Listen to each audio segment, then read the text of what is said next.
Hello everyone, welcome to my YouTube channel art vision academy. अगर आप TGT, PGT, UGC NET या art के किसी भी प्रतियोगी परीक्षा की तैयारी कर रहे हैं तो यह चैप्टर वाइज सॉल्व पेपर वाली बुक आपकी तैयारी का सबसे मजबूत आधार बनेगी। तो आज हम अपनी क्लास शुरू कर रहे हैं प्राचीन साहित्य कला चैप्टर से। इस चैप्टर के सभी क्वेश्चन को हम बहुत ही डिटेल्ड में समझेंगे। हम अपनी क्लास का फर्स्ट क्वेश्चन स्टार्ट करते हैं। क्षय वृद्धि का वर्णन किया गया है। तो चित्रसूत्र के 5वें अध्याय में क्षय वृद्धि का वर्णन किया गया है। 5वें अध्याय में चित्रसूत्र, ये बहुत ही इंपॉर्टेंट लाइन है कि किस अध्याय में चित्रसूत्र, विष्णु धर्मोत्तर पुराण का जो चित्रसूत्र है उसके किस अध्याय में, तो 5वें अध्याय में क्षय वृद्धि का वर्णन किया गया है। चित्रसूत्र के 5वें अध्याय में क्षय वृद्धि का वर्णन किया गया। विष्णु धर्मोत्तर पुराण को चित्रसूत्र की चित्रकला का प्रौढ़ परंपरा दर्शाने वाली एकमात्र ग्रंथ है। इस चित्रसूत्र का सर्वप्रथम अनुवाद किसने किया था? स्टेला क्रैमरिश ने। तो स्टेला क्रैमरिश ने किसमें किया था? इंग्लिश में। और इसी के बाद इंग्लिश में अनुवाद करने वाले आनंद केंटिस कुमार स्वामी थे। तो याद रखना है कि चित्रसूत्र को सबसे पहले इंग्लिश में अनुवाद करने वाले ये दो लोग थे, स्टेला क्रैमरिश और आनंद केंटिस कुमार स्वामी। संपूर्ण चित्रसूत्र में 9 अध्यायों में विभक्त है, जिनमें चित्र को कितने आयाम मान वर्णन, प्रमाण मान, सामान्य मान वर्णन, प्रतिमा लक्षण वर्णन, क्षय वृद्धि, रंग व्यतिकर, वर्तरा और रूप निर्माण और श्रृंगादि इतने टॉपिक से पूछा गया। अभी यूजीसी नेट में ये क्वेश्चन यहाँ से क्वेश्चन बने थे, तो याद रखना है। हो सकता है कि एलटी में भी यहाँ से क्वेश्चन बन सकता है, तो याद रखिए इसको। फिर है गीत गोविंद के लेखक कौन है? तो गीत गोविंद के लेखक सभी को बहुत अच्छे से याद होगा, जयदेव हैं। गीत गोविंद के लेखक जयदेव है। केशव दास ने कवि प्रिया, रसिक प्रिया तथा नल दमयंती की रचना की थी। भरत मुनि ने नाट्यशास्त्र की रचना कब की थी? प्रथम शताब्दी ईस्वी में। मोस्ट ग्रंथ के और उसकी शताब्दी ईयर जरूर याद रखिएगा। नाट्यशास्त्र प्रथम शताब्दी ईस्वी, गीत गोविंद जयदेव। सर्वप्रथम कला शब्द का प्रयोग इसी ग्रंथ में हुआ था, नाट्यशास्त्र में, और जिसमें लाल, पीला, श्याम और रंगों का क्या मूल रंगों का वर्णन किया गया था? कौन कौन सा? लाल रंग, पीले रंग और श्याम रंगों का। फिर है चौर पंचासिका। चौर पंचासिका किसके द्वारा लिखी गई थी? तो चौर पंचासिका बिल्हड़ के द्वारा लिखी गई थी, ग्रंथ है। किसके द्वारा? बिल्हड़ के द्वारा। बिल्हड़ ने 11वीं शताब्दी में कश्मीर के कवि थे। बिल्हड़ कौन थे? 11वीं शताब्दी के थे और कश्मीर के कवि थे, जिसकी रचना क्या थी? चौर पंचाशिका थी। और उनकी दूसरी प्रसिद्ध रचना विक्रमांक देव चरित्र थी, जो ग्रंथ किस चीज का? इतिहास का है। वात्स्यायन ने काम सूत्र नामक प्राचीन ग्रंथ की रचना की थी। यह विश्व की प्रथम यौन संहिता है। कौन? वात्स्यायन की कामसूत्र। फिर है यशोधर पंडित ने कामसूत्र का टीका जयमंगला नाम से किया था। किसने? यशोधर पंडित ने। नाम क्या था? जयमंगला। और टीका किसका था? कामसूत्र का था, जिसमें षडंग की व्याख्या की गई है। किसकी? षडंग की। कला के 6 अंक की रूप भेदा प्रमाणानि भाव लावण योजना सदृश वर्णिका भंग चित्र इति षडंकम। उसी षडंकम की व्याख्या सबसे पहले किसमें की गई है? जयमंगला में की गई है। किसके द्वारा की गई है? यशोधर पंडित के द्वारा।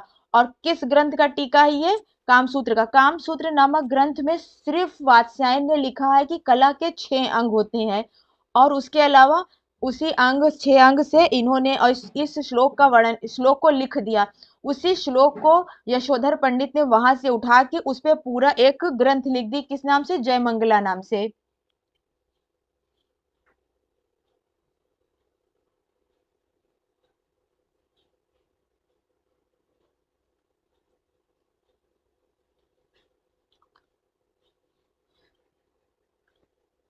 फिर है नाट्य शास्त्र के लेखक का नाम क्या है? नाट्य शास्त्र के लेखक का नाम भरत मुनि है। देखिए ये क्वेश्चन कितनी बार पूछा गया है, ये याद रखना है। तो इस तरह के क्वेश्चन बहुत इंपॉर्टेंट होते हैं। नाट्य शास्त्र के लेखक भरत मुनि है। नाट्य शास्त्र प्रथम शती आचार्य मुनि की रचना है। सर्वप्रथम कला शब्द का यथार्थवादी प्रयोग नाट्य शास्त्र में हुआ था। नाट्य शास्त्र में लाल, पीले तथा श्याम को मूल रंग माना गया है तथा सफेद रंग के योग से अनेक रंग बनाने की बात की गई। मतलब नाट्य शास्त्र में मूल रंगों की बात करें तो लाल, पीला और श्याम की बात की गई, और उसमें यह भी कहा गया कि सफेद रंग से बहुत सारे मूल रंगों की रचना की जा सकती है। नाट्यशास्त्र में भरत मुनि ने 8 रसों का वर्णन किया है। नाट्यशास्त्र में 49 भावों का वर्णन है और नाट्यशास्त्र में 36 अध्याय। ये याद रखना है कि नाट्यशास्त्र में कितने अध्याय हैं? 36 अध्याय हैं। किस काल के ग्रंथों में विद अविध, विध चित्र, अविध चित्र और रस चित्र, धूलि चित्र का वर्णन मिलता है? तो उपनिषद काल में। उपनिषद काल में विध चित्र और विध चित्र, अविध चित्र और धूलि चित्र का वर्णन मिलता है। विध चित्र क्या होता है? विध चित्रों को कहा गया है जिसमें दर्पण के समान सादृश्यता हो। दर्पण के समान सादृश्य का मतलब होता है कि जब हम अपने आप को, खुद को या किसी भी चीज को देखते हैं, शीशे में देखते हैं, तो हू बहू एज इट इज दिखाया था। तो विध चित्र उसी को कहते हैं जो जो कोई भी चित्र देख के किसी को ऐसे ही एज इट इज बना दिया जाए, उसमें कोई भी प्रकार की कमी या उसमें अंतर ना हो, उसी को दर्पण चित्र का, विध चित्र कहा जाता है। फिर अविध चित्र है जो काल्पनिक या भावोत्पन्न चित्रों को कहा गया। ऐसे चित्र जो अपने मन की कल्पना से या भाव को उत्पन्न करने से बनाया जाए, वो अविध अविध चित्र होता है। रस चित्र रसों की अभिव्यक्ति करने के लिए चित्रों को बनाया जाए, वो रस चित्र होता है। फिर धूलि चित्र जैसे जो धूल रंगों से बनता है, सूखे चूर्ण रंगों से, जैसे रंगोली वगैरह हो गई है, उसी को क्या कहा जाता है? धूलि चित्र कहते हैं। रंगों के चूर्ण या किसी अन्य माध्यम में जमीन या भित्ति पर बनाई जाने वाली रंगों को क्या कहता है? धूलि चित्र कहा जाता है। पंडित क्षमेंद्र ने किस ग्रंथ में 300 से अधिक कलाओं का वर्णन किया? तो पंडित क्षमेंद्र की बात आएगी तो इन्होंने, इनका एक ही इनकी ग्रंथ है कला विलास। इसी में इन्होंने पहले तो मेन कलाओं को 300 से अधिक बताया। उसके बाद उन कलाओं में भी सब कलाओं को बताया कि किसकी कितनी कलाएं हैं। पंडित क्षमेंद्र ने कला विलास में 300 से अधिक कलाओं का वर्णन किया है। कला विलास क्षमेंद्र की रचना। पंडित क्षमेंद्र कहाँ के थे? कश्मीर के थे और इनकी स्थिति काल क्या थी? 11वीं सदी थी। क्षमेंद्र ने कला विलास में 64, अब ये देखिए सब कलाएं हैं, 64 कला क्या है? जनोपयोगी कला मानी है। 64 जन उपयोगी कलाएं मानी है। 32 पुरुषार्थ मानी है। पुरुषार्थ में कौन कौन से पुरुषार्थ हो गए? धर्म, अर्थ, काम, मोक्ष फिर संबंधी है। फिर 32 मत्सर है। फिर शील, प्रभाव, मान है। फिर 64 कलाएं सुनारों की हैं। फिर है 64 कलाएं पुरुषों को मोहित करने। फिर 10 चिकित्सकों की कलाएं हैं। 16 कायस्थों की कलाएं। इस तरह करके इन्हें, इनकी सब कलाएं हैं। तो 300 से अधिक कलाएं की रचना इन्होंने कहाँ किया है? कला विलास में। किसने? क्षमेंद्र ने। क्षमेंद्र कहाँ के थे? कश्मीर के थे। कामसूत्र की रचना कितनी कलाएं पाई जाती हैं? तो कामसूत्र में 64 कलाएं पाई जाती हैं।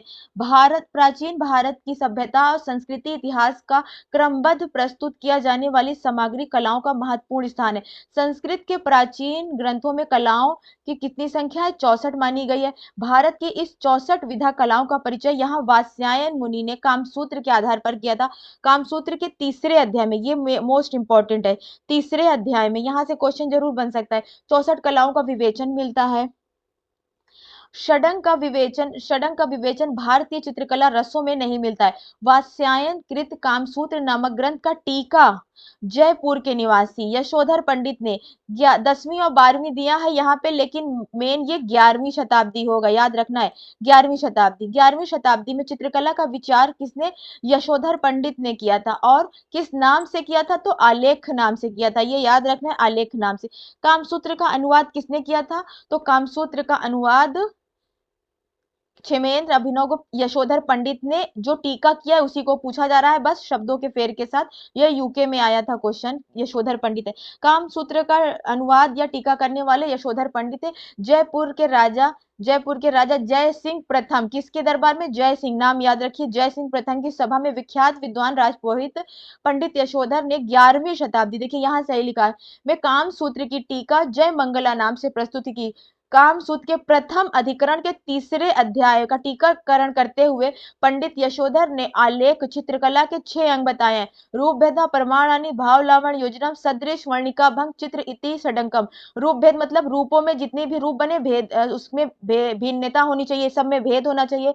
प्रमाणानि यानी जो हम अंगों को प्रमाण से, माप से, मेजरमेंट से बनाते हैं, सबका एक मेजरमेंट होता है। सर इतना बड़ा है, हाथ इतना बड़ा होना चाहिए, पैर इतना बड़ा होना चाहिए। भाव, और सारे चित्रों की, मूर्तियों की एक भाव होती है, हंसने की मुद्रा भाव, शांत रहने की भाव, दुखी का भाव। लवण जो बाहरी सौंदर्य दिखता है वो है। फिर है सदृश, देखने में जैसे चित्र सामने हम देख रहे हैं एज इट इज होना चाहिए। वर्णिका, उसमें रंग भरने की जो टेक्निक होती है वो है। और वर्णिका भंग, और उसकी जो कितने भंग में है, एकदम सीधी खड़ी है, अति भंग है, दो भंगी है, वो है चित्ररीति षटंकम। ये इसका ये एक्सप्लेनेशन है। भरत मुनि ने रसों की संख्या कितनी बताई है? तो भरत मुनि ने अपने ग्रंथ में रसों की 8 संख्या बताई है। भरत मुनि के अनुसार रसों की संख्या कितनी बताई गई है? 8। भरत मुनि के प्रतिपादित ग्रंथ नाट्य शास्त्र प्राचीनतम ग्रंथ है, जिसमें रंगमंच एवं अभिनव के माध्यम से रस के स्वरूप और उसकी निष्पत्ति एवं अनुभूति के विषय में सविस्तारित वर्णन है, बहुत अच्छे से विस्तार करके। भरत मुनि ने दृश्य श्रव्य नाटक को सर्वोच्च कला माना है। कौन कौन सा? पहली बात तो भरत मुनि ने दृश्य यानी जो कलाएं देख ली जाए, जो कलाएं सुनी जाए, और जो रंगमंच में नाटक होता है। नाटक क्या होता है? नाटक वो कलाएं होती है जिसको आंख से देखा भी जाता है और कान से सुना जाता है। तो ये दृश्य और श्रव्य दोनों में, नाटक में दोनों समाहित होता है। तो भरत मुनि ने इन तीनों को क्या माना है? सर्वोच्च कला माना है, जो नेत्र और कर्ण दोनों के को प्रभावित करे। भरत मुनि ने अपने नाट्य शास्त्र में रस के विषय को सविस्तारित, किसको? रस को बहुत विस्तार से विवेचना की है। रस का आधार क्या माना है? भाव माना है कि एक मानव के फेस पे जो भाव जैसा होगा वैसा ही रस उत्पन्न होगा। सामान्यतः 9 भाव कहे गए हैं, किंतु भरत ने केवल 8 स्थायी भाव और 8 रस ही माने हैं। श्रृंगार, हास्य, करुण, रौद्र, वीर, भयानक, विभत्स, विभत्स, उद्भव, संज्ञान दिष्टो, नाट्यासा, स्मृता, ये इनके भरत मुनि में ये रसों के लिए ये श्लोक दिया गया है। ललित कलाएं कितने प्रकार की होती हैं? तो ललित कलाएं 5 प्रकार की होती हैं। कल सबसे पहले कला 2 प्रकार की होती है। कौन सी? ललित कला, उपयोगी कला। और ललित कला 5 प्रकार की होती है। संगीत कला, काव्य कला, चित्रकला, मूर्ति कला, स्थापत्य या वास्तुकला। जिसमें सबसे कम जिसमें साधन और माध्यम का प्रयोग होता है वो है काव्य कला, तो इसको सबसे उच्च कला मानी जाती है। और सबसे ज्यादा साधनों का जिसमें प्रयोग होता है वो सबसे निम्न प्रकार की कला मानी जाती है। ये हीगेल के अनुसार है। उपयोगी कलाएं वे कलाएं होती हैं। उपयोगी कलाएं वे कलाएं जो मानव के व्यवहारिक जीवन से संबंधित हो, जैसे बढ़ई, छपाई, पोस्टर, सुनारगिरी। इन शॉर्ट हम ये कह सकते हैं वो कलाएं जिससे हम अपनी जीविका को जीविका के लिए, अर्जन करने के लिए, पैसे कमाने के लिए उपयोग करें, वो सारी कलाएं उपयोगी कला में आती हैं। और ऐसी कलाएं जिससे हम अपने मनोभाव को संतुष्ट करें, वो कलाएं ललित कला में आती हैं। कौन से प्राचीन ग्रंथ में यह उक्ति है? कला नाम प्रवरम चित्रण धर्म काम मोक्षतम। तो चित्रसूत्र में ये कहा गया। देखिए कितने बार ये क्वेश्चन पूछा गया है।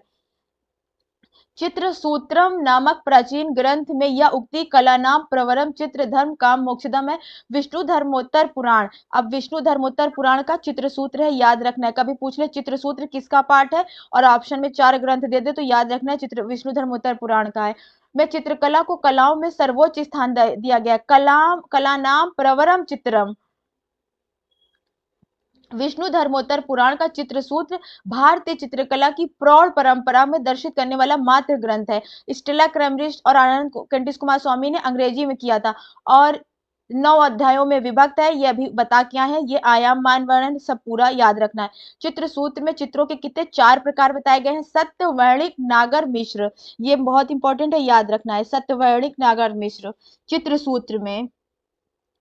विष्णु धर्मोत्तर पुराण में मुख्य रंग कितने हैं? तो मुख्य रंग 5 प्रकार के। विष्णु धर्मोत्तर पुराण में मुख्य रंग 5 प्रकार के बताए गए हैं। और विष्णु धर्मोत्तर पुराण की रचना, अब ये विष्णु धर्मोत्तर पुराण की रचना 6ठी शताब्दी की है, ये लाइन याद रखना है। विष्णु धर्मोत्तर पुराण चित्रसूत्र भारतीय चित्रकला की प्रौढ़ परंपरा है।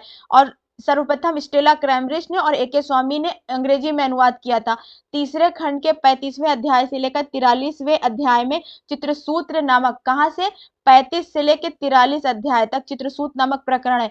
यूजीसी नेट जून 2025 में यहां से क्वेश्चन बना था कि कितने से कितने अध्याय चित्रसूत्र का है विष्णु धर्मोत्तर पुराण का? तो 35 से 43 याद रखना है, 35 से 43।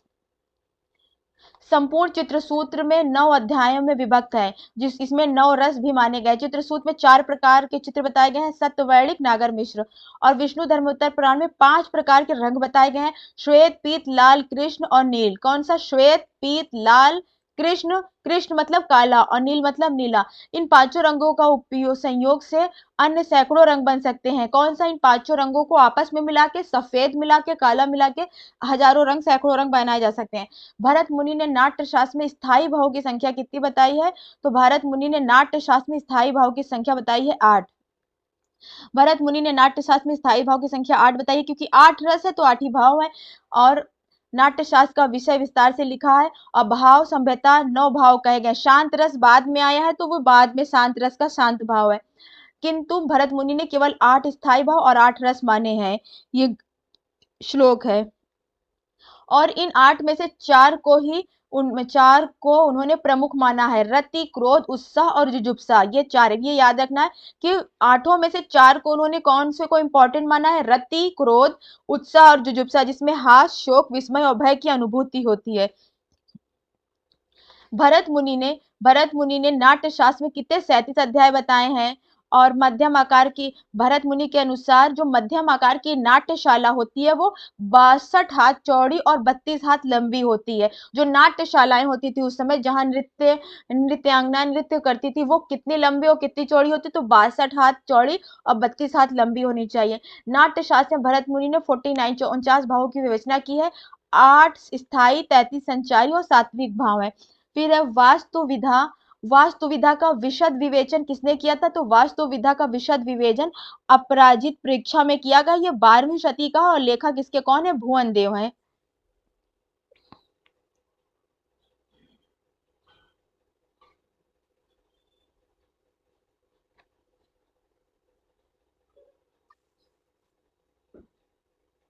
वैदिक साहित्य में धातु करमार के रूप में कौन जाते हैं? तो धातु करमार, धातु मतलब कोई भी धातु हो और उसको बनाने तोड़ने वाले, तो विश्वकर्मा को धातु करमार माना गया। वैदिक साहित्य में धातु करमार के रूप में विश्वकर्मा को माना जाता है। हम अपने प्राचीन ग्रंथों और उपनिषद एवं पुराण आदि का अवलोकन करें तो पाएंगे कि आदि काल से विश्वकर्मा शिल्पी अपने विशिष्ट ज्ञान और एवं विज्ञान के कारण न मात्र मानवों अपितु देवगणों पर भी पूजित वंचित हैं। भगवान विश्वकर्मा के आविष्कार एवं निर्माण कार्यों के संदर्भ में इंद्रपुरी, यमपुरी, वरुणपुरी, कुबेरपुरी, पांडवपुरी, सुदामापुरी, शिवमंडलपुरी आदि निर्माण इनके द्वारा किया गया है। पुष्पक विमान का निर्माण भी सभी देवताओं के भवन में हुआ है। यहाँ से थोड़ा सा देखिए, कर्ण का कुडाल, विष्णु भगवान का सुदर्शन चक्र, शंकर भगवान का त्रिशूल, यमराज का कालदंड, वस्तुओं का निर्माण भी ये याद रखना है कि अगर पूछ ले इन लोगों का निर्माण किसने किया है, तो इन्होंने किया है विश्वकर्मा ने। कौशके वस्त्र क्या है? तो कौशके यानी रेशमी वस्त्र है। कौशके वस्त्र रेशमी होता है। कौशेया या किड से ये कौशिका एक प्रकार का प्राचीन रेशम, भारत की एक जंगली रेशम की किस्म है। भारत और चीन दोनों में घरेलू और गैर पालतू जंगली रेशम के रूप में भी जाना जाता है। रेशम का उत्पादन किया जाता है। रेशम की बुनाई का उल्लेख भारतीय ग्रंथों में ईसा पूर्व 3री शताब्दी 4वीं शताब्दी में व्याकरण विधा में कौशे को विशेष रूप से किया गया है। रेशम का प्राचीन ग्रंथों में उल्लेख किया गया है। दूसरे शब्दों में रेशमी कपड़े शतपथ ब्राह्मण, पूसा और रेशम के कीट से प्राप्त है। रेशम एक किस्म को संदर्भित करता है जिसमें कुशवरी या कुशवरा कहा जाता है। याद रखना, ये रेशम का अन्य नाम है। रेशम के कीड़ों को बेर के पेड़ पे पाला जाता है।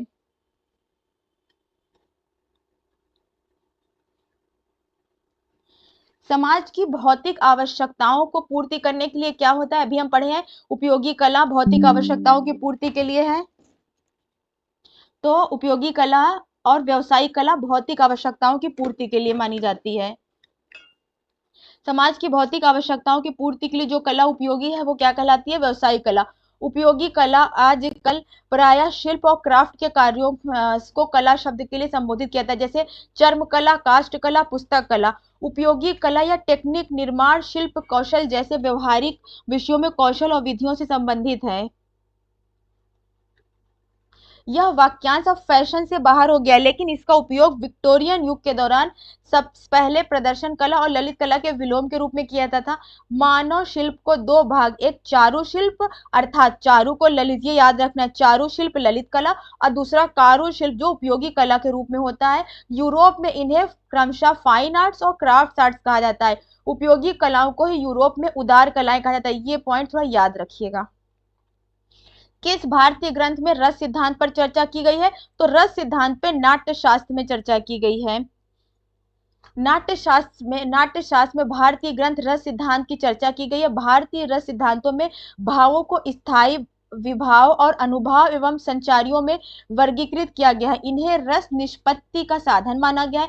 भरत मुनि को रस संप्रदाय का प्रवर्तक, ये याद रखना, रस संप्रदाय का प्रवर्तक किसे माना गया? तो भरत मुनि को। इन्होंने ही रस का सबसे पहले निरूपण नाट्य शास्त्र में किया था, इसीलिए उन्हें रस निरूपण या प्रथम व्याख्याता एवं उनके ग्रंथ नाट्य शास्त्र को रस निरूपण का प्रथम ग्रंथ माना जाता है।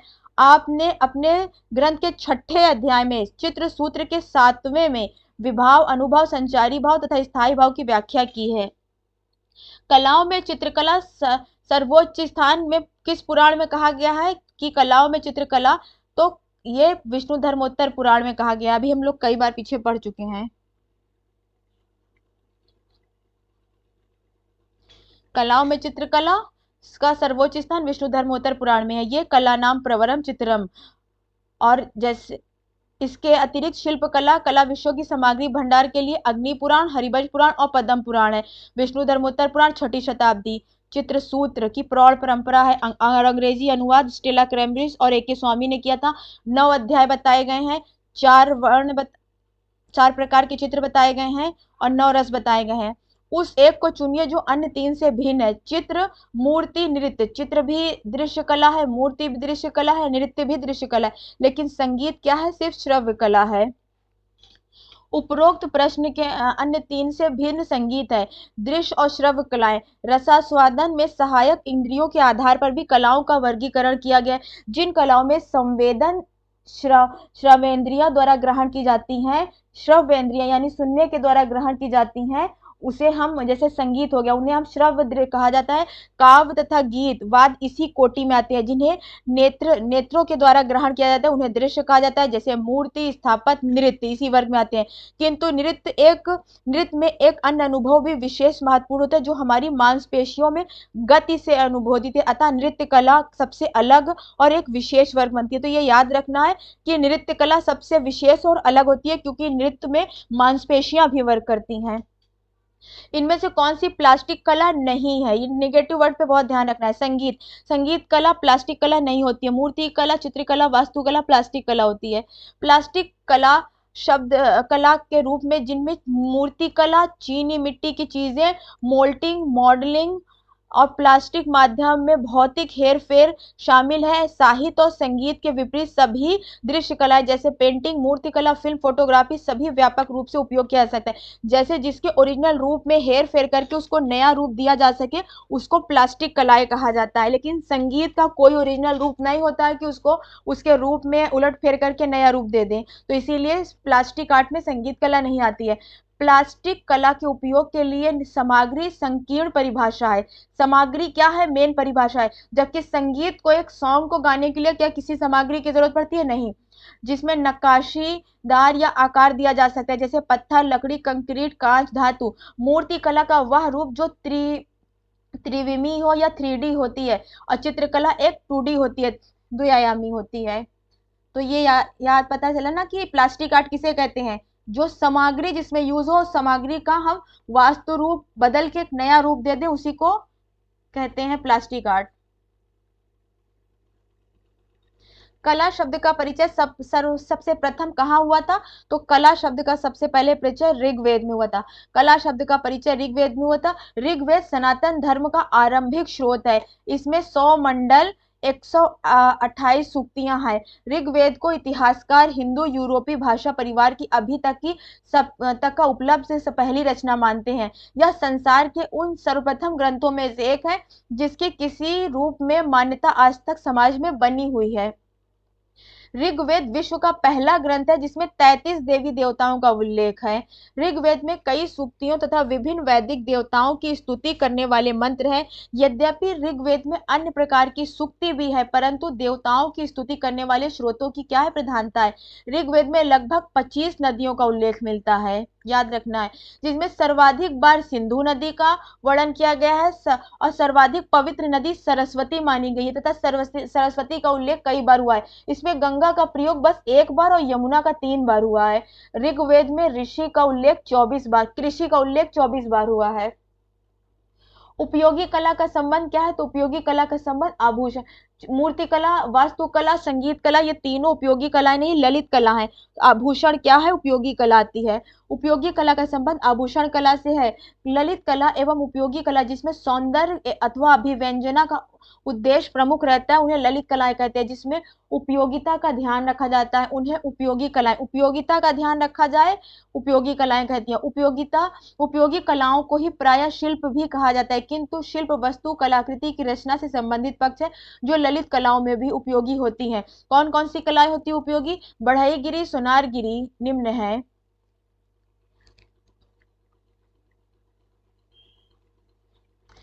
पाणिनि द्वारा रचित अष्टाध्यायी, याद रखना है कि अष्टाध्यायी किसने रचित किया है? तो पाणिनि ने।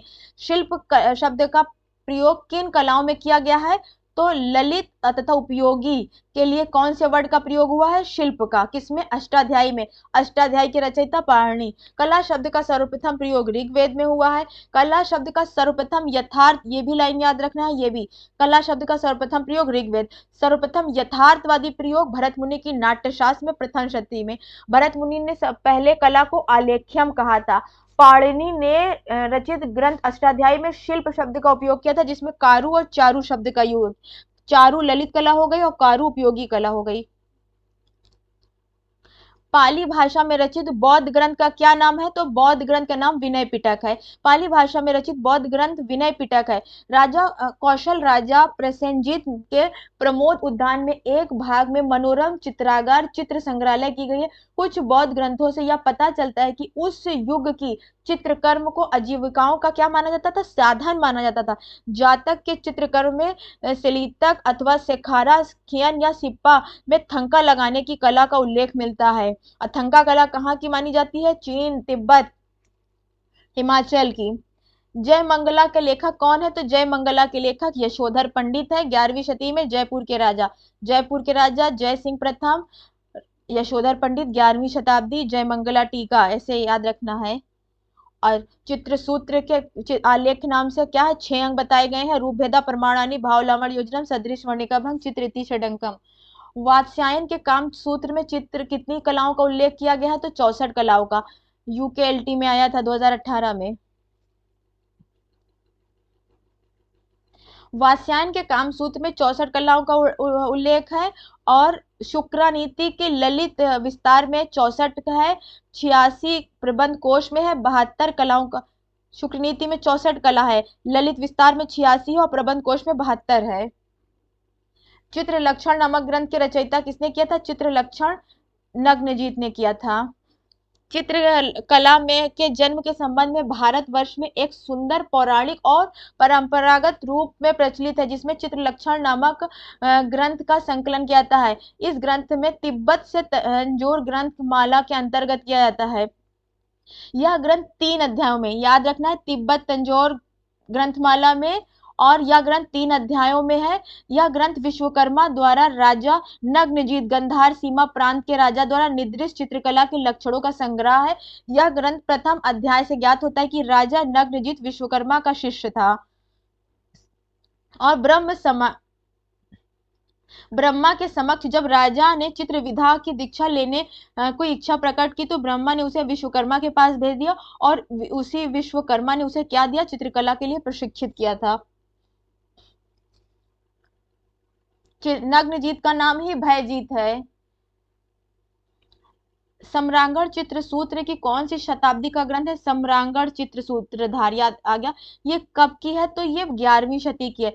सम्रांगण चित्रसूत्रधार 1005 से 1054 की, तो 11वीं शताब्दी की है। 11वीं शताब्दी का ग्रंथ सम्रांगण सूत्रधार भारतीय वास्तुशास्त्र से संबोधित ज्ञान कौशिकी ग्रंथ है जिसकी रचना धार के महान राजा भोज ने की थी।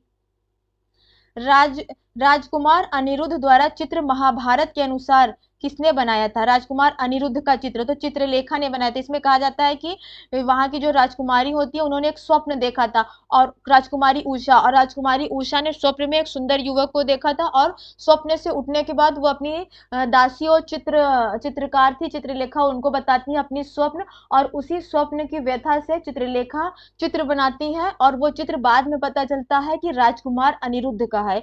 महाभारत में उषा अनिरुद्ध की एक सुंदर प्रेम कथा से प्रसंग से चित्रकला का उल्लेख मिलता है। राजकुमारी उषा को स्वप्न में एक सुंदर युवक के साथ वाटिका में विहार करते देखा गया, उससे प्रेम करने लगी, अतः और जाग कर राजकुमारी उषा युवराज की स्मृति में दुखी होकर एकांत में चली गई। जब उसकी परिचायिका चित्रलेखा ने इस घटना के बारे में पता चला तो उसने समस्त महापुरुषों, देवताओं तथा उस समय के सभी युवराजों की छवि चित्र स्मृति के आधार पर बनाकर उषा के सम्मुख पेश किया। उषा ने स्वप्न में देखे गए राजकुमार को पहचान लिया। वो राजकुमार कौन थे? अनिरुद्ध थे। चित्रसूत्र कितने अध्यायों में है? तो 9 अध्यायों में है।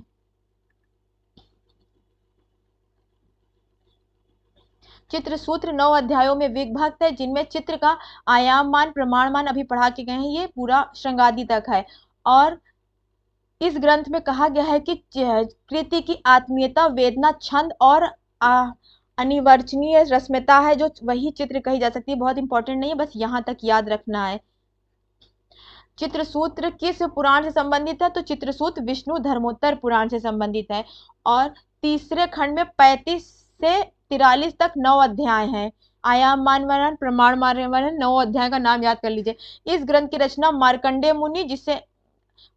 मुनि और नारायण मुनि किया था उन्होंने, और मार्कंडेय मुनि विष्णु धर्मोत्तर पुराण है। और यहाँ पे 4 भेद बताए गए हैं चित्र के: सत्य चित्र, नागर चित्र और मिश्र और वर्णिक। नाट्यशास्त्र में कितने प्रकार के रसों का उल्लेख मिलता है? तो नाट्यशास्त्र में 8 रसों का उल्लेख मिलता है।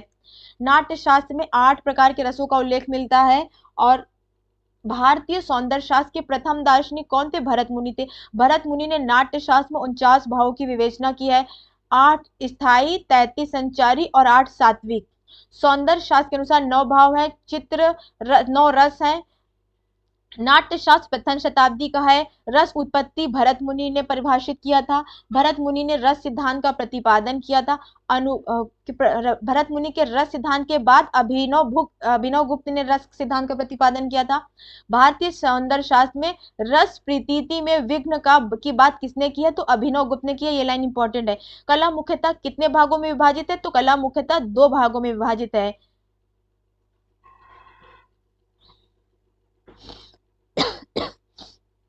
ललित कला और उपयोगी कला में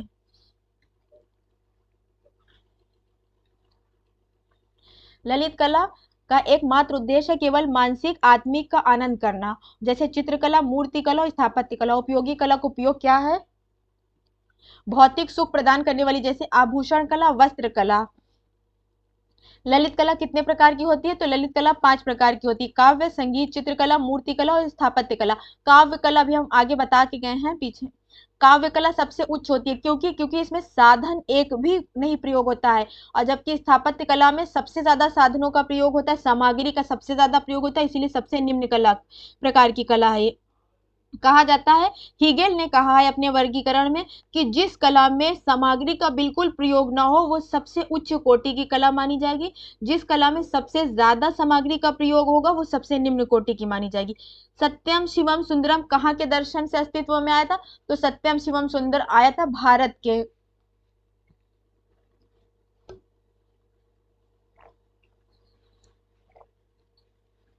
सत्यम शिवम सुंदरम भारतीय दर्शन का मूल है। भारतीय कलाकारों ने सत्यम शिवम सुंदरम में अपने चित्रों की कल्पना की है, जो भारतीय कलाकारों के आदर्श है। भारतीय कलाकारों द्वारा अजंता एलोरा की गुफाओं में कलाओं को आदर्श के रूप में देखा गया है, और भारत की जो शास्त्रीय कला है वो यही अजंता एलोरा है। अगर पूछे निम्नलिखित में से कौन सी कला भारत की शास्त्रीय कला है, तो अजंता की कला, एलोरा की कला, गुप्तकालीन की कला। कला शब्द पहली बार कहाँ प्रयोग हुआ था? तो पहली बार ऋग्वेद में।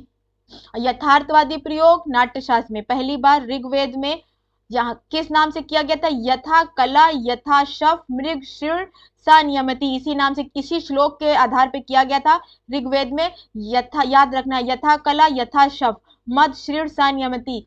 और यथार्थवादी प्रयोग किया गया था। ना तज्ज्ञानम ना तत्शिल्पम ना सा विधा ना सा कला, इसमें यथार्थवादी प्रयोग हुआ था। भरत मुनि ने नाट्य शास्त्र की रचना से पूर्व काल के लिए शिल्प कला का प्रयोग किया। आर्ट शब्द का प्रयोग कब 13वीं शताब्दी में प्रयोग हुआ था।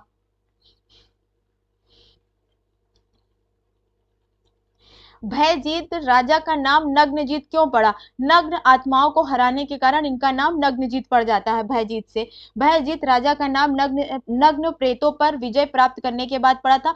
चित्र लक्षण ग्रंथ की रचना 500 से 200 ईसा पूर्व के मध्य मानी जाती है। नग्नजीत द्वारा चित्र लक्षण 6ठी से 7वीं सदी की एक प्रति तिब्बत में प्राप्त हुई। इस ग्रंथ का तिब्बत भाषा में अनुवाद किया गया था, जिसमें चित्रकला की उत्पत्ति, ये याद रखना है कि किस ग्रंथ में चित्रकला की उत्पत्ति मानी गई है, तो चित्र लक्षण में। चित्र के भेद से, जैसे मान लीजिए चित्र सूत्र भी लिखा रहे, विष्णु धर्मोत्तर पुराण भी लिखा रहे, और चित्र लक्षण, तो लोगों को लगेगा चित्रकला की उत्पत्ति चित्र सूत्र से, नहीं, चित्र लक्षण से हुई है। चित्र के भेद में सामग्री आदि का वर्णन किया गया है। यह ग्रंथ तिब्बत से तंजौर ग्रंथमाला के अंतर्गत प्रकाशित हुई थी। इस ग्रंथ में 3 अध्याय तक ही प्राप्त हैं। चित्र लक्षण ग्रंथ के तीसरे अध्याय में चित्र रचना संबंधी सिद्धांतों की व्याख्या की गई है। चित्र लक्षण ग्रंथ प्रथम अध्याय में चित्रकला की उत्पत्ति की कथा का वर्णन है। इसी कथा में राजा नग्नजीत नाम का ब्रह्म द्वारा भयजीत कहा गया था, और ये राजा नग्न प्रेतों पर विजय प्राप्त करने की बात की थी, इसीलिए इनका नाम नग्नजीत पड़ गया था। संपूर्ण बौद्ध साहित्य में कौन सा ग्रंथ सौंदर्य शास्त्र से संबंधित है। पूरे बौद्ध साहित्य की बात की जा रही है, साहित्य की नहीं। तो बौद्ध साहित्य में सौंदर्य शास्त्र का ललित विस्तार है। ललित विस्तार बौद्ध साहित्य का ऐसा ग्रंथ है जिससे सौंदर्य शास्त्र से संबंधित है। बौद्ध साहित्य में सौंदर्य शास्त्र से संबंधित ग्रंथ ललित विस्तार है। यह ग्रंथ महायान बौद्ध संप्रदाय का ग्रंथ है, महायान बौद्ध संप्रदाय का। इसमें भगवान बुद्ध की लीलाओं का वर्णन है। इस रचना काल ईसा के पश्चात 3री शताब्दी माना जाता है, और इसमें 27 अध्याय हैं, और इस ग्रंथ को महाव्यूह भी कहा जाता है, अन्य नाम याद रखिएगा। विष्णु धर्मोत्तर पुराण में चित्र के कितने भेद बताए गए हैं, तो चित्र के 4 भेद बताए गए हैं। सत्यवर्णिक, नागर, मिश्र। विष्णु धर्मोत्तर पुराण 6ठी शताब्दी की रचना है, मार्कंडेय मुनि ने किया है। 35 से 43 तक 9 अध्याय है। चित्र के 4 प्रकार बताए गए हैं, सत्य, वर्णिक, नागर, मिश्र। मानसोल्लास में कितने प्रकार के बताए गए हैं चित्र, 5 प्रकार के चित्र बताए गए हैं।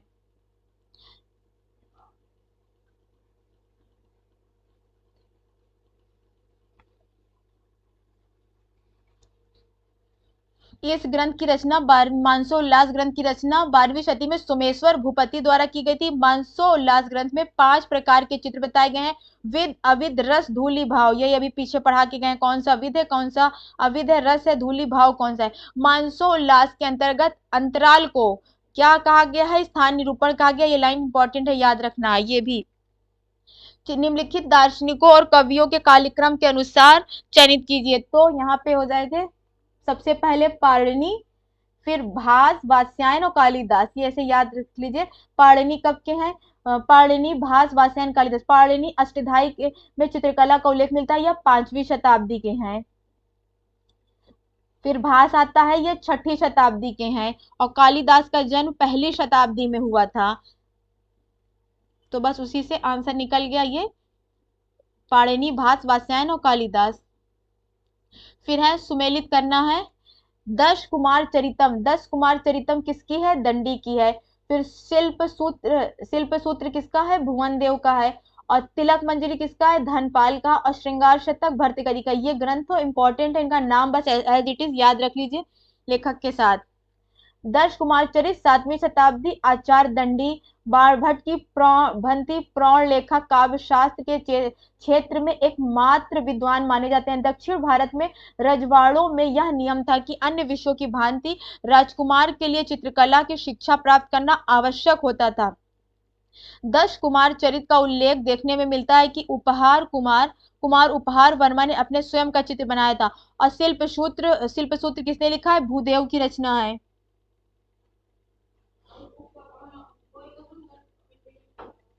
तिलक मंजरी 10वीं शती की है, धनपाल की है। तिलक मंजरी में 3 परिभाषित शब्दों का उल्लेख है। निपुण चित्रकार, चित्रपट और प्रतिबिंब अर्थात विध चित्र। श्रृंगार शतक भर्तहरि की है। भर्तहरि ने बसंत, ग्रीष्म, वर्षा, शरद, हेमंत, शिशिर ऋतु में स्त्री और स्त्री प्रसंग की अत्यधिक श्रृंगारिक कामुक वर्णन किया है। फिर है रसराज। रसराज किसका है? मतीराम का है। श्रृंगार रस मंजरी किसका है? भानुदत्त का है। ये याद रखना है, बसोहली में भी इसका चित्रण हुआ है रस मंजरी का, भानुदत्त ने, भानुदत्त का लेखक है। रसिक प्रिया केशव दास और प्रबंध कोश राजशेखर ने।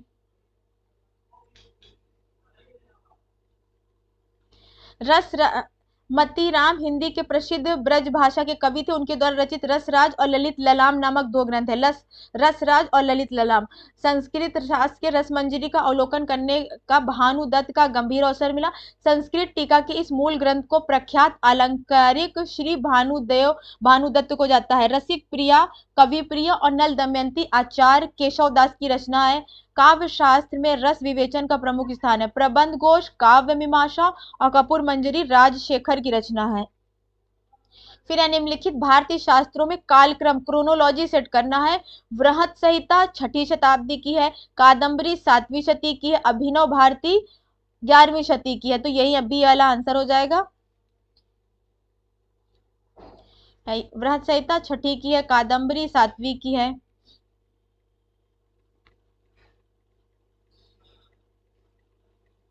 पंचदशी 13वीं शती की है।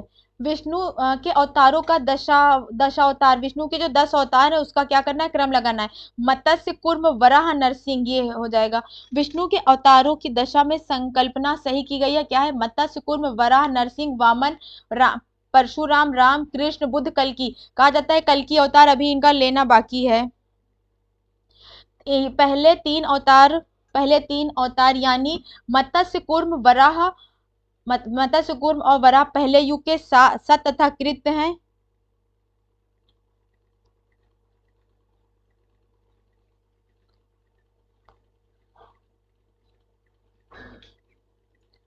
सत तथा कृत युग का है, यानी पहला जो तीन अवतार है मत्स्य, कूर्म और वराह, ये सतयुग का है में अवतरित हुए थे। फिर नरसिंह, वामन और परशुराम दूसरे त्रेता युग के हैं अवतरित हुए। तीसरे में कृष्ण तीसरे द्वापर युग में अवतरित हुए थे। वर्तमान में कलयुग चल रहा है तो कल की अवतार इनका बाकी है, कभी भी धरा पे कल की अवतार लेके आ सकते हैं। निम्नलिखित में से कौन सी पुस्तक केवल भारतीय वास्तुकला का उल्लेख करती है? तो विश्वकर्मी शिल्प।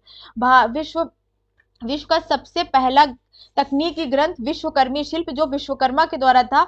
इसमें न केवल वास्तु विधा बल्कि रथाधि, वाहन व रत्नों पर विमर्श किया गया है। इसमें मानव देवास्तु विधा को गणित के कई सूत्रों के साथ बताया गया जो आज भी प्रमाणिक और प्रासंगिक है।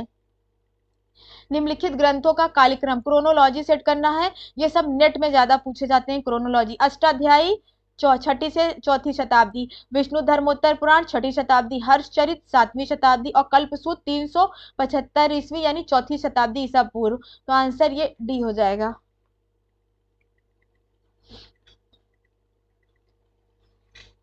कथन है नाट्यशास्त्र अत्यधिक व्यापक रूप में रंगमंच का संबंध रखता है। अत्यधिक व्यापक रूप में, हाँ ठीक है। कला के विभिन्न क्षेत्र नाट्यशास्त्र से संबंधित है, हाँ दोनों सही हो जाएगा।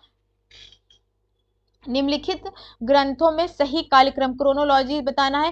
कामसूत्र, अभिज्ञान शकुंतलम, कादम्बरी और अभिनव भारती। कामसूत्र 400 से 200 ईसा पूर्व की वात्स्यायन की है। अभिज्ञान शकुंतलम प्रथम शताब्दी ईसा पूर्व की से लेकर 4ठी की कालिदास की है। कादम्बरी 7वीं से ईस्वी से बाणभट्ट की है और अभिनव भारती ये दोनों ईस्वी किया गया, इसीलिए आंसर क्या हो जाएगा इसमें? ये हो जाएगा। इन सब का सन याद कर लीजिए, बहुत इंपॉर्टेंट है। खाली एलटी में कोई एक ही पूछ ले कि कादम्बरी किस शताब्दी की है या लेखक पूछ ले बाणभट्ट तो ठीक है, सन में कंफ्यूजन बहुत बन जाएगा। अभिनव भारती का समय पीरियड पूछ ले तो इस तरह के बॉक्स से सन याद करना बहुत जरूरी है। सम्रांगण सूत्रधार के लेखक कौन है? सम्रांगण सूत्रधार के लेखक राजा भोज हैं। 1010 से लेके 1055 के कौन सा वंश? परमार वंश। विधा प्रेमी और कथानुरागी शासक थे। उसने ज्योतिष, काव्य, योग, राजनीति, धर्म, शिल्प, नाटक आदि से संबंधित लगभग 34 ग्रंथों की रचना की थी। इसी शासक में शिल्प शास्त्र पर 2 ग्रंथ सम्रांगण, सूत्रधार और युक्ति कल्पतरु का निर्माण किया गया था। इनका पहला ग्रंथ ही कला के लिए महत्वपूर्ण है। इनमें चित्रकर्म के विषय पर भी पर्याप्त चर्चा की गई है। यह ग्रंथ विष्णु धर्मोत्तर पुराण पर आधारित है। इसमें दीवार पोतने की विधि का पर्याप्त विवरण दिया गया है। सोमेश्वर द्वारा लिखित ग्रंथ क्या है? रसमाला। सोमेश्वर ने रसमाला तथा कीर्ति कौमुदी नामक ग्रंथ लिखी थी। ये याद रखना है क्वेश्चन। गीत गोविंद के लेखक जयदेव। दोबारा आ रहा है ये क्वेश्चन। वास्तु विधा सृजन के देवता विश्वकर्मा। ये भी रिपीटेड क्वेश्चन है। पौराणिक ग्रंथों से पता चलता है कि विश्वकर्मा देवता के शिल्प वास्तु विधा सृजन देवता माने जाते हैं। ब्रह्मा की 4 मुखों किसका प्रतीक है? 4 वेदों का प्रतीक है। कहीं कहीं पे कहा जाता है स्वास्तिक का भी प्रतीक है, 4 वेदों का भी प्रतीक है। वेदों की संख्या 4, ब्रह्मा के 4 मुख प्रतीक माने जाते हैं। ऋग्वेद सबसे प्राचीन है। चित्रसूत्र का भी हम लोगों ने डिस्क्रिप्शन में कई बार पढ़ा है। चित्रसूत्र का सर्वप्रथम अंग्रेजी अनुवाद स्टेला क्रैमरिज। मान लीजिए स्टेला नहीं होती तो एके स्वामी हो जाते। प्रसिद्ध महाकाव्य कामायनी के लेखक जयशंकर प्रसाद। सभी ने हाई स्कूल इंटर में पढ़ा होगा। इनका जन्म 30 जनवरी 1890 को वाराणसी में हुआ था और ये कथाकार, उपन्यासकार और निबंधकार, नाटककार थे और इनकी रचनाएं कामायनी, तितली, आंसू थे। रामायण के रचयिता कौन थे? महर्षि वाल्मीकि थे। आदि काव्य रामायण के रचनाकार वाल्मीकि हैं और इस समय पीरियड 4वीं शताब्दी ईस्वी है।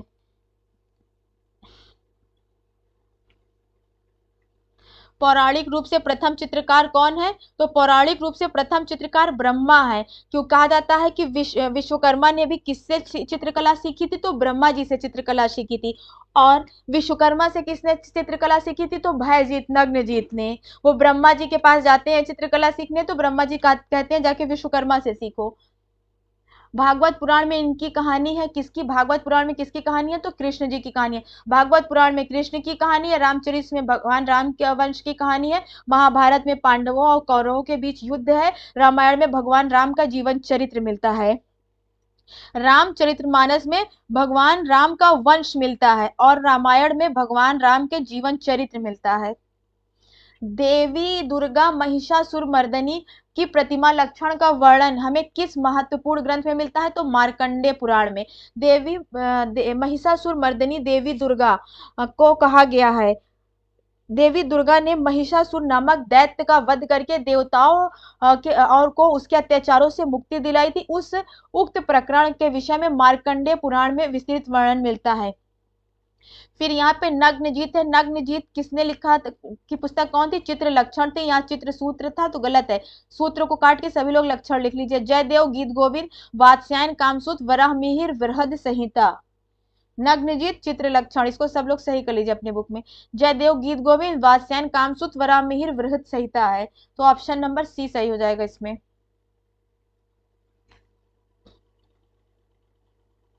भारतीय ग्रंथों का सही कालानुक्रम बताइए, क्रोनोलॉजी। सबसे पहले कामसूत्र है, फिर विष्णु धर्मोत्तर पुराण है, फिर कादम्बरी है, जयमंगला है। अगर अष्टाध्यायी होता तो कामसूत्र से पहले चला जाता। उपरोक्त ग्रंथों, भारतीय ग्रंथों में कालक्रम है कामसूत्र, विष्णु धर्मोत्तर पुराण, कादम्बरी और जयमंगला। प्राचीन ग्रंथ में रस गंगाधर के लेखक कौन है? रस गंगाधर के अभी हम लोग ऑप्शन में रस गंगाधर पढ़ के गए हैं। पंडित राज जगन्नाथ का है।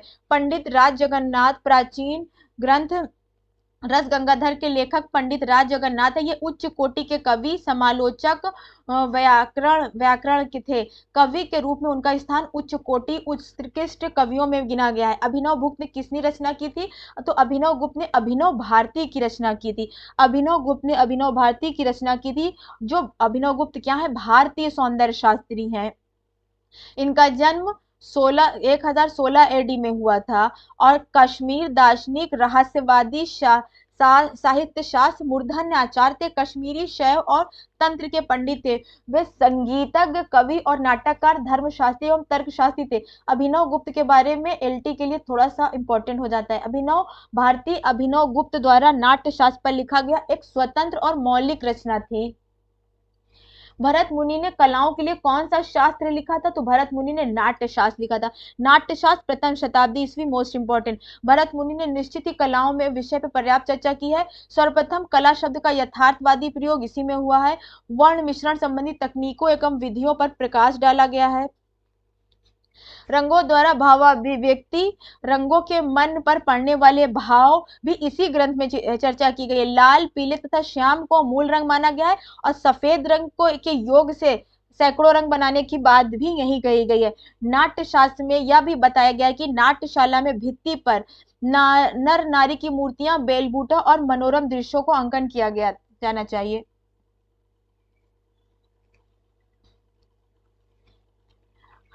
भारतीय ग्रंथ वृहत संहिता वराहमिहिर की कई बार ये क्वेश्चन आ चुका है। वराहमिहिर 5वीं से 6ठी शताब्दी है और भारतीय गणित और खगोल थे ये। वराहमिहिर ने अपने ग्रंथ में पंच सिद्धांतिका से सबसे पहले बताया कि अम्नांश का मान 50.32 सेकंड के बराबर है। वराहमिहिर का जन्म 499 ईस्वी में उज्जैन के निकट कपिथा नामक गांव में एक ब्राह्मण परिवार में हुआ था। 550 ईस्वी के लगभग इन्होंने महत्वपूर्ण ग्रंथ बृहज्जातक, वृहत संहिता और पंच सिद्धांतिका की रचना की थी। ये थोड़ा सा ग्रंथ इंपॉर्टेंट है। चित्रकला की समस्त कलाओं में सर्वोच्च स्थान किसका है? चित्रसूत्र का है। विष्णु धर्मोत्तर पुराण के चित्रसूत्र में सर्वोच्च स्थान चित्रकला कला नाम प्रवरम में। स्टेला क्रैमरिश और ए.के. स्वामी ने अनुवाद किया था। 43 से 35 अध्याय चित्रसूत्र में है। किस प्राचीन पुस्तक में 64 प्रकार की कला है? तो कामसूत्र में। कामसूत्र ग्रंथ का चित्रण किस शैली में है? ये मोस्ट इंपॉर्टेंट है। कामसूत्र जो ग्रंथ है इसका चित्रण किस शैली में हुआ? तो जैन शैली में। कामसूत्र द्वारा रचित ग्रंथ जिसमें 64 कलाएं हैं और जैन शैली में इसको चित्रित किया गया था। वात्स्यायन का प्रसिद्ध ग्रंथ कौन सा है? कामसूत्र है। निम्नलिखित में से कौन ललित कला नहीं है? प्रिंट मेकिंग कला में आती है, चित्रकला, मूर्तिकला, सिनेमोग्राफी ललित कला में नहीं आती है।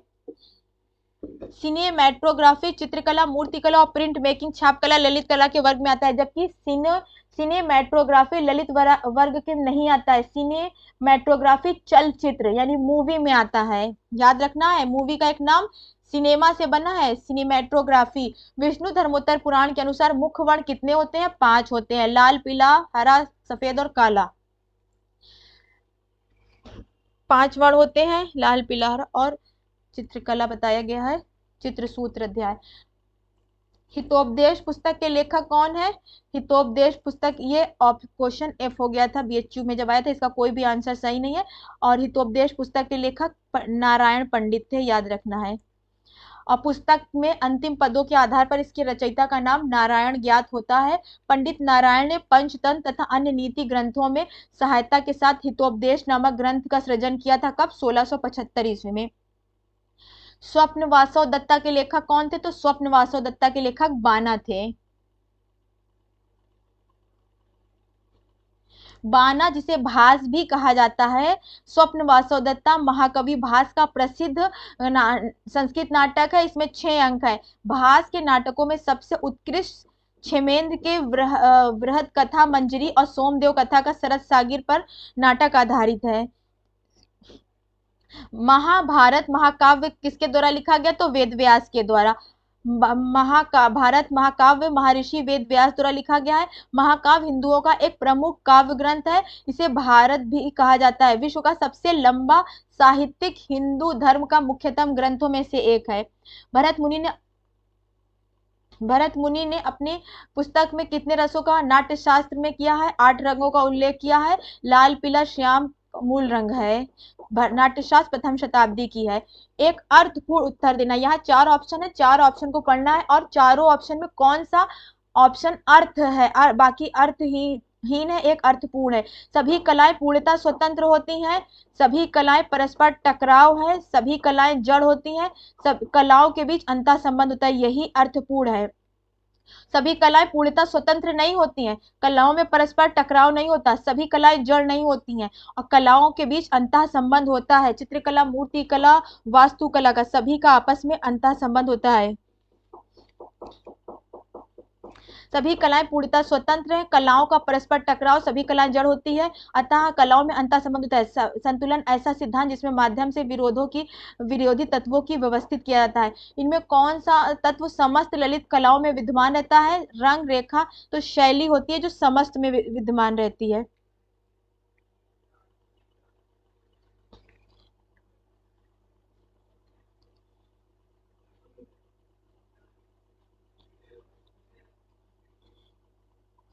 उच्च अथवा वृहद कलाओं में भाव, विचार अथवा अनुभूति का संप्रेषण एक अनिवार्य तथ्य है। इस तत्व को कलाओं में प्रतिपाठ कंटेंट कहा जाता है। भाव में यह गुण उत्पन्न करने के लिए कलाकार को बुद्धि एवं कल्पना का भाव होता है। कृति को प्रभावपूर्ण बनाने में प्रस्तुतिकरण में विशेष पद्धति भी महत्वपूर्ण है, जिसे शैली कहते हैं। भारतीय रस सिद्धांत में भावों में स्थायी, विभाव और अनुभाव संचारियों में विभक्त किया गया है। ये पहले पढ़ चुके हैं।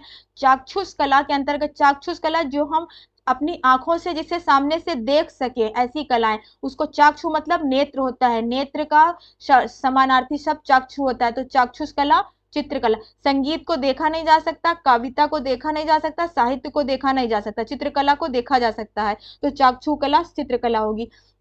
ललित कलाओं की पूरी संख्या कितनी है? तो ललित कलाओं की 5 संख्याएं। कलाओं को 2 पार्ट में डिवाइड किया गया है। चारु कला जिसे ललित कला कहा गया, कारू कला जिसे उपयोगी कला कहा गया है। ललित कलाओं को 5 पार्ट में डिवाइड किया गया है, जिसे फाइन आर्ट कहते हैं।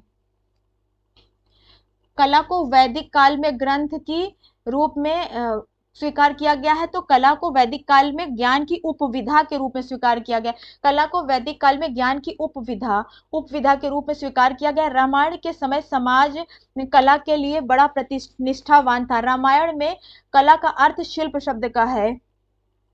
फिर एक कला शब्द की उत्पत्ति किससे हुई? तो कला शब्द की उत्पत्ति संस्कृत भाषा के कल धातु से हुई है। कला शब्द की उत्पत्ति संस्कृत भाषा के कल धातु से हो, जिसका अर्थ है प्रेरित करना। कुछ विद्वान उसकी उत्पत्ति का धातु से मानते हैं। का मतलब होता है सुखम, लति इति कलम, का आनंद, लति इति कला। का कला का अर्थ सुंदर, मधुर, कोमल और सुख देने वाला शिल्प, हुनर अथवा कौशल से होता है। सोमेश्वर द्वारा रचित ग्रंथ है मानसोल्लास। मानसोल्लास का ग्रंथ के लेखक सोमेश्वर है। सोमेश्वर के 1123 ईस्वी में लिखा गया था अभिलाषिता चिंतामणि, जिसका ऊपर नाम मानसोल्लास है नामक विश्वकोश के रूप में। इसको किस नाम से? इसको विश्वकोश के रूप में, ग्रंथ के रूप में लिखा गया। इस ग्रंथ में चित्रकला संबंधित सिद्धांतों का समावेश है। तो पूछो कौन सा ग्रंथ विश्वकोश के रूप में है? तो मानसोल्लास है। मानसोल्लास की तृतीय विशांति के पहले अध्याय में चित्रकला की विवेचना की गई थी। सोमेश्वर के चित्र विधान में विष्णु धर्मोत्तर पुराण का प्रभाव मिलता है। दृश्य कलाओं का समूह क्या है? तो दृश्य कलाओं का जो समूह है चित्र, मूर्ति, वास्तु है। यहाँ संगीत आ गया है, यहाँ कविता आ गई है, यहाँ भी कविता आ गई है, तो यहाँ पे इसलिए ये आंसर हो जाएगा।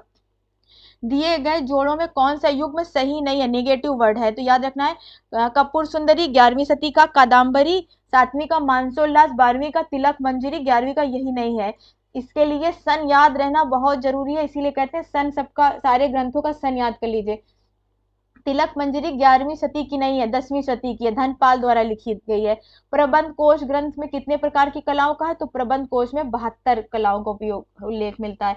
प्रबंध कोश नामक ग्रंथ में 72 कलाओं का है। प्रबंध कोश राजशेखर सूरी की है। काव्य मीमांसा कपूर मंजरी भी राजशेखर सूरी की है। और वात्स्यायन कामसूत्र की 64 कलाओं का वर्णन है। क्षेमेंद्र ने 64 ये सारी कलाएं बताई हैं, इनको याद कर लीजिए। क्षेमेंद्र कहाँ के थे?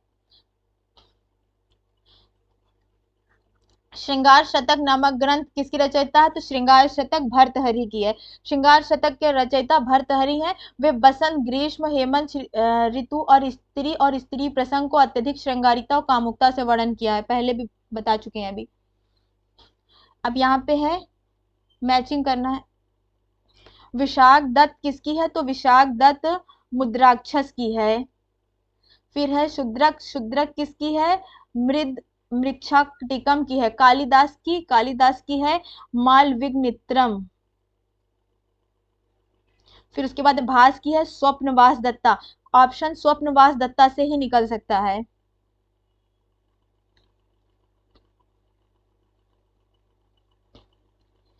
फिर है सम्रांगण सूत्रधार में वर्णित चित्रक्रम के अनुसार व्यवस्थित कीजिए।